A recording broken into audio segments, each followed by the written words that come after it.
you even may think that you are going to wreck your child's education or wreck their lives. But trust me, you can do this.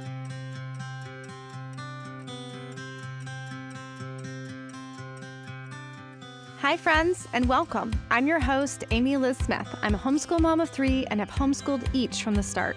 While I have a master's in elementary ed, I want to teach other mamas that you don't need a fancy degree to have the passion and knowledge to successfully educate your children from home. I hope to bring you encouragement to jump in and start your homeschool journey and provide my absolute best recommendations to help you begin your homeschool journey.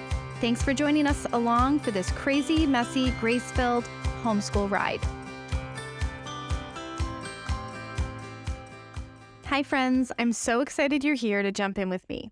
You are welcome. Whether you're new to what homeschool even means or you're a veteran homeschooler, welcome. I'm so excited to get started.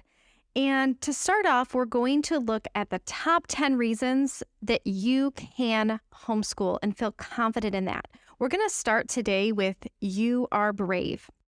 Homeschooling means you're going against the grain. And anytime that happens, you have to jump in with both feet, despite what your previous experience says and despite what people may be telling you. You may be absolutely terrified that you're embarking on a journey that you don't know where it will lead. You don't know how to begin. You even may think that you are going to wreck your child's education or wreck their lives. But trust me, you can do this. You don't need a degree in teaching to intuitively know that you were the one meant to influence and teach and direct your child in their future. You have a fierce love for your child and your children.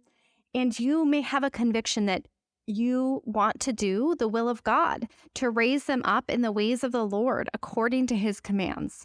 And you should feel proud of that fact. Proverbs 22:6 says, "Train up a child in the way he should go, and when he is old, he will not depart from it."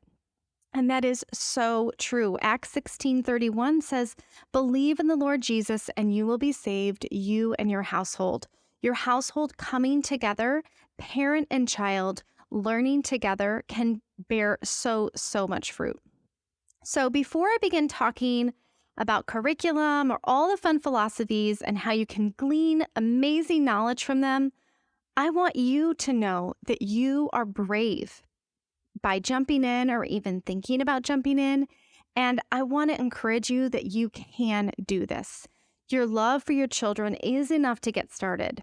Your want and your need to connect and love and be together and go through experiences together, that will help you start this journey. And just know that nothing has to be prepared for you right now. If you are not happy with your child's education or with their school, or maybe with some attitudes you're seeing and witnessing, maybe with how they're being treated or the culture that is being taught, any of it, if you're feeling in your gut that they should be home with you and outside of the school that they're in right now, then we have the right and really the obligation as parents to do something about these gut feelings. I'm not saying that you can choose to do nothing as a homeschooler, but you can absolutely have nothing prepared to take your child out. Now, different states have different laws, and I'm going to make sure to attach those to this podcast episode so you can see what your state laws say. But children, they need you. And again, you don't need anything to start. You can read together, spend time outdoors, do some nature journaling. There's a huge movement called unschooling. And yes, that is a beloved philosophy by many, where the child's interests and needs are directing the learning. A parent can place tools and resources and books in front of the child based on their likes and interests. A small example I have is I have a friend whose daughter loves horses. They actually have some horses, so they have gone to the library. They have many horse anatomy books. She's written horse fiction books and also horse nonfiction books. She's creating diagrams of horses and other mammals. She's creating amazing stories about horses and unicorns. She's presented her horse in the local clubs. So much learning has been made through these interests, and she's learning grammar and spelling as a result, as well as a lot of science learning too. So that's an example of unschooling for a mid-elementary child. But just so you know, right there, just a trip to the library, some reading, some outdoor time can encompass a lot of learning. Now, I personally don't subscribe to the method of unschool, but we use a lot of the principles with my children, especially in the afternoons. They have instruction from me in the mornings with books that I've curated for them, but their afternoons are free for their own interests. So this could include art, hobbies, knitting, coding, so many things, as well as some field trips with friends. But you can start by using this method so you don't feel pressure. I do believe children need the wisdom of old. So this is where I divert away from unschooling. I do believe the liberal arts and classical education and knowledge is so important, but you don't need a plan to jump in. So all that to say, if you cannot stand your child in a government school for just another minute, you definitely consult with your spouse, discuss it. Take a look at those homeschool compliance laws for your state, give notice to your school, and take them out. It could even happen tomorrow. Your journey can begin today. Also attached to this podcast, I'm going to outline a number of free resources that can help you jump in according to your child's age group. So this will be a list of free suggestions for language arts and math and some nature and science options for you to jump in, as well as some curriculums that I feel are the best to jump in, but also the easiest to jump in, because I know there are so many different options, and those choices can make it hard to make just one decision. So remember that you can be brave. You can make this brave decision. You can say a prayer, discuss with your spouse, and if he isn't on board or she isn't on board, you can continue to pray. And I can let you know my husband wasn't initially on board. He did let me make the decision, but he was a little weary. You know, there is that quote unquote properly socialized mentality that people have, thinking that homeschoolers are weird and awkward. But the more you share with him or her about what's going on in the culture of the schools, what may be going on for your child's mental health, all of those things, having those conversations, praying about it, hopefully will help them to become on board. So my prayer for you is to fervently pray that you can agree on homeschooling and that you will see the fruit. The fruit is your child morally influenced by your own faith, by what your own morals are.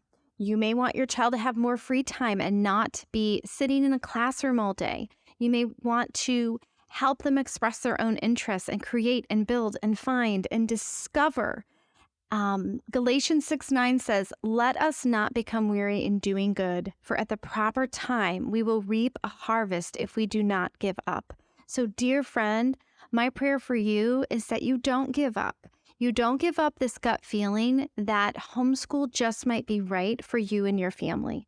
Don't let the what ifs get in the way. Don't let your fears get in the way. No homeschool family is perfect. Mine certainly isn't. But what we do is we make that intentional choice every day to be together, to learn with one another, to forgive and have patience with one another. Dear friend, you are braver and stronger than really I ever could be. I do have a degree in elementary education, but I don't say that to float my boat, so to speak. In this elite-minded world, many think that's all that matters. I'm so-called qualified to teach my kids, but you may feel like you're not because you don't have a fancy degree behind your name. Let me tell you that you are more equipped to teach your child, who you love so fiercely, than any 22-year-old fresh out of college or seasoned 60-year-old who genuinely loves her job and may be very good at it. You are more equipped than those people. Your brave decision to homeschool will open so many doors, and we're going to share more in the episodes to come. You can visit me over at graceandhomeschool.com, where we have many informative ebooks and free resources like the ones we talked about here in the show. I leave you today with a poem with what could be. It is so hard to jump into something new, knowing that you may or may not fail.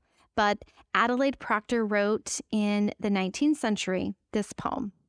Have we not all, amid life's petty strife, some pure ideal of a noble life that once seemed possible?